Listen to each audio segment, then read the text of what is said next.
गोरिया बेग लटका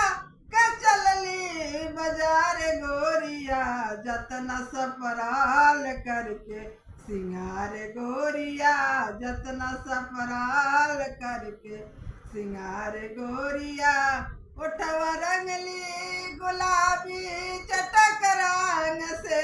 उठवा रंगली गुलाबी चटक रंग से सारी ढोरी के नीचे कसल ढंग से कजरा कनकी बनवली कटार गोरिया कजरा कनकी बनवली कटार गोरिया जतना सफराल करके